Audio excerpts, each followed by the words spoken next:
Today in Bazubane-Dil, my guest is Dr. Shahzavar Karimzadi.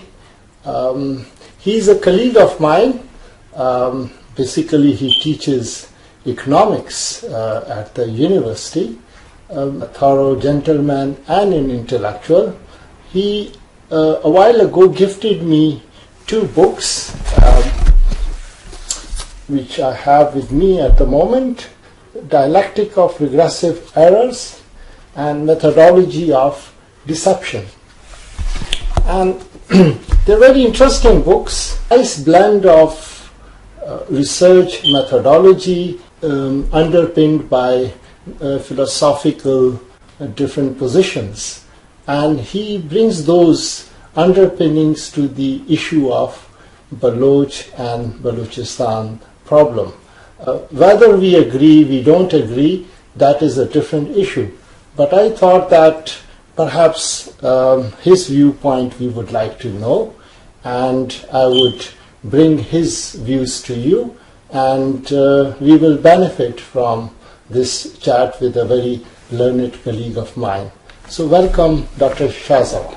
Thank you very much. Thank you for inviting me. I'm glad to be here. Dr. Shahzavar, before we discuss your books and your views on different issues, can I ask you a little bit about your background for the benefit of those of us who don't know you very well? Yes, thank you. Well, I was born in Balochistan, one town in Balochistan. It's called Sarawak.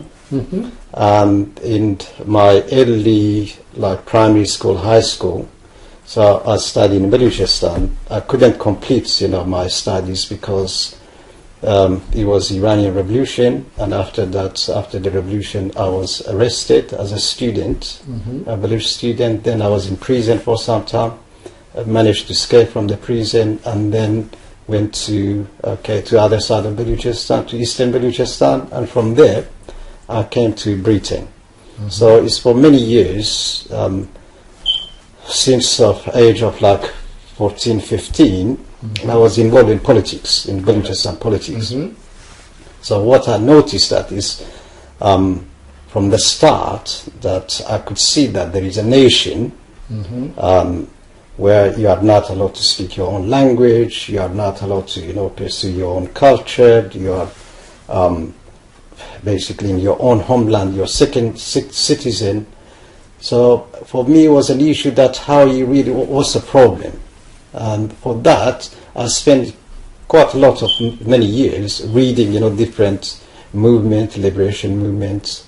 I read different nationality, how they came really to be free, and in particular the experience of the European nations. Okay, when you see that a lot of European nations, they managed to get their independence, and as a result of that, there is a democracy, human rights, the respect to human rights, and even they're getting closer. Different nations that they used to kill each other, they're getting closer.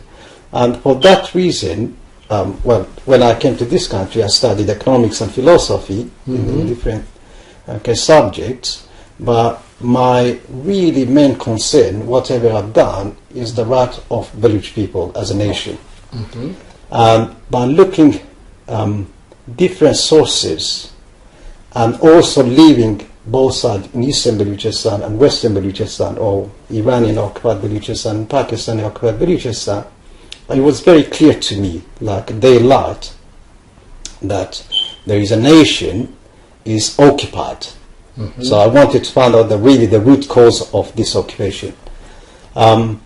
Reading the history of Balochistan, I realized that there hasn't been in any the extent of the cruelty, the extent of really the madness, violence, and brutality that's really imposed on the Baloch people. Never been. Okay, so remember, in Balochistan, Alexander and Macedonia came to Balochistan, 2000 something. Okay, so you got the darkness from that.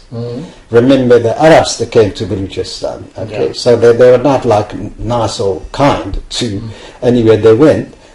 Dr. Shahzavar, you call it a methodology of deception. So why you called it a methodology and why you call it deception? Well, there is a reason behind this title.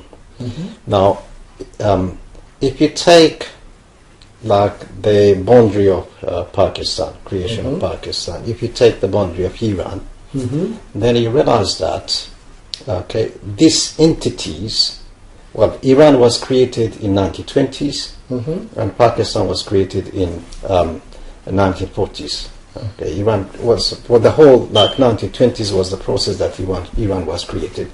If I just give you some idea that how it was created. Yeah. Yes, please. Yeah. Okay. Before that, what you had Persia, Persian Empire. Yes. By 1920s, the British realized that Russia was coming to Central Asia. And after that, if there was possibility that they go to Afghanistan, then they go to Balochistan and so forth. So they really petrified in a sense that there might be a problem for India, because India was a crown jewel of British Empire. So what the British Empire wanted, it wanted kind of like centralization of that area basically. So what they did, because Persian Empire was disintegrating. So you had Kurdistan, as reasserting their nationality. You had Azerbaijan. You had Arabs, Al-Ahwaz, reasserting their nationality. You had Balochistan was, reasserting the nationhood and so forth. What they wanted, they wanted to come, centralize like that area. So what they did, they helped Raza Khan. Raza Khan, well, it's known as Shah, Raza Shah, but he wasn't the Shah basically. By 1920s, his name is Raza Mir Panj. Raza Mir Panj was very well known. He was a guy who looked after the horses of European in Tehran. But he was very well known as a hooligan, as somebody really brutal, illiterate. So the European helped him to become part of the military, and as he became part of the military of Qajar dynasty, then he managed to get the power with the help of the British. So then he came to Balochistan, he went to Kurdistan, he went to Azerbaijan, he went to Al-Ahwaz, he went to Turkmenistan, by 1928 he occupied Balochistan, the western Balochistan. Now, when you take that one as a country nowadays, because by 1930s they changed the name because it was Persia. By 1934-35 they came with the idea of the Iran. Iran is really a fascist term. It means the land of Aryan. Because now Persian wanted to show that, well, look, this is one nation, Iranian nation, which is meaningless. So they wanted, because in mid-1930s, it was the height of the fascism in Europe, and also the fascism in Germany. They was trying to sell, like in that region, which is called Iran, the original Aryan, they come from that part. And Raza Khan was very close with fascist Germany. So they created this notion of Iran means the land of Aryans, right, which is fascistic terminology. Okay. Right. Then you go to the notion of Pakistan. Okay, Pakistan was created in 1947. Okay, and in 1948 Pakistan occupied the eastern Balochistan. Okay. Now the term Pakistan again, it goes back to 1930s. Okay, 1933. Okay. Then it was this Rahmat Ali Chaudhry, a student, Punjabi student, Muslim student, came to Cambridge, and he came with the notion of the Pakistan, which in his view, Pakistan, well, the term, it comes from what they call them Iranian languages, which is like Farsi, Baluchi, Kurdish, and so forth. Means the land of clean. Is the meaning, that's the meaning. And is exactly, again, is Islamofascist terminology. Okay, so you think that that represents that idea? Exactly, because the idea that, you're going to create a nation that is Pakistan, but you have to put it in historical context. Why they call it Pakistan? Why they call West Punjab and, by the way, East Bengal? Nothing else, nothing to do with Pashtun, is nothing to do with Baloch, is nothing to do with Sindhis. Yeah. There are two, and their representative anyway, they went to draw the line, which they couldn't do. But coming back to the point, so this guy, at the mid-1930s again, as the height of the fascism, he comes with the idea, is the time that most of the fundamentalist Muslim are pro-fascism. And he comes with the idea of the Pakistan, means the land of clean, because in Pakistan they use it like pure is really meaningless. Pakistan is basically means the land of clean. It doesn't mean pure, because they got it wrong, and even they don't understand even the terminology they use. So the land of clean in relation to what? Because they say those part of India that is Muslim is going to create a land of clean in relation to what? Because it is comparative term in relation to the Hindus. Means the Hindus are unclean and Muslim are clean. So it's really the essence of the terminology is Islamofascist terminology. Okay. Now you create that one. Somehow it was created because they didn't fall. They didn't. I mean, there is. If you just give me one single individual being killed, but to struggle for creation of Pakistan, then I'd be very surprised, because there was nobody. But 1946, it was very clear that the British are going to leave. So the Muslim League, which supported the British for years and years against the progressive Indian, when they created Pakistan and created Iran, but with this sort of terminology. And then you start from the premise that because these are nation, Pakistan is nation, which is laughable, Iran is nation, is laughable. Then if you start with that premise, then you undermine the rights of the other nationalities which have been illegally occupied.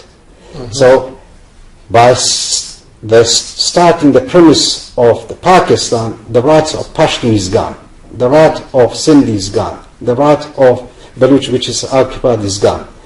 If you start with the premise that Iran is nation, it's the right of Azerbaijan is gone, the right of the Kurdish is gone, the right of the Arab is gone, the right of Baloch is gone, the right of Turkmen is gone. So when you say it's a methodology of deception, because you start from for the foundation of this artificial countries, states, you start from that perception. That is from the start, the foundation of this state is artificial and is based on deception. So that's why he's trying to prove that you really cannot start with this sort of artificial state as legal entity, and if you start with that, then you never ever get the rights of other nations. Shahzavar, don't we see that in history the notion of nationhood gained momentum after Industrial Revolution, and in Europe as different political philosophers they started giving their ideas about liberty and nationhood. And around that time we also see that different parts of the world, they were grappling with this new phenomenon, new idea. If we take the example of, let's say, United States of America, so you can argue that different nationalities, people with different backgrounds, they were living there, and they experimented with this new project of a new nation, and gradually today they feel like calling themselves the American nation, though behind that we see that there are different kind of people with different background. So this attempt to create artificially a new nation, it's not only particular or monopolized by the leaders of Iran or Pakistan. Others in other parts of the world, they were also kind of experimenting with that. So what's wrong if they also try to do no, the same? I think there is a fundamentally is wrong premise. You see, when you've got a nation I'll come back to the point of the United States later on. The Age of Enlightenment has few principles, and that's why it really emerged. The Europe we see today is the product of the really that. One is individual freedom. Okay, so individual to have the capacity to reason, individual the capacity to rationalize, so they're able to think. Okay, and they cannot think unless they're free. Okay, so that was really a very, very important aspect. The other aspect of it was like in terms of the politics.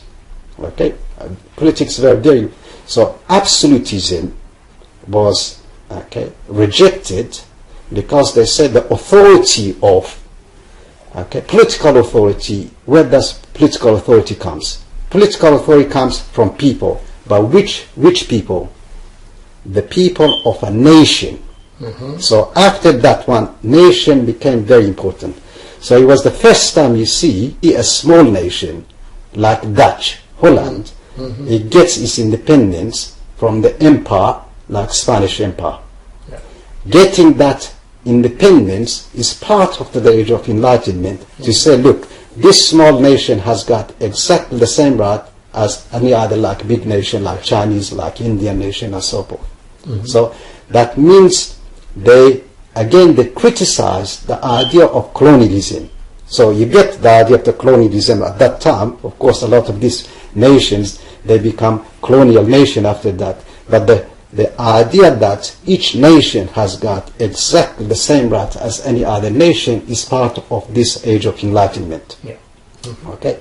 Now, putting all that, you say, who creates law? Okay. The law has no meaning apart from it's created by nation. Okay. Like the law in Baluchistan, it must be the law that Baloch people they created, not the Punjabi. Crooks or criminals or mullahs in Iran. Okay? Because it's meaningless. In Islamabad or in Tehran, somebody sits and decides about Baloch nation, because that is not law. The principle of law, it comes from the people, the representative of the people. Okay? So that's why the Age of Enlightenment, apart from the individual freedom, it was the freedom of the nation, apart from the formation of the law, which law is based as from your representative, and apart from that is the question of rationalism, is the question of how these people can decide for themselves. They can decide for themselves when they are free. If they are not free, they cannot really exercise their rationality.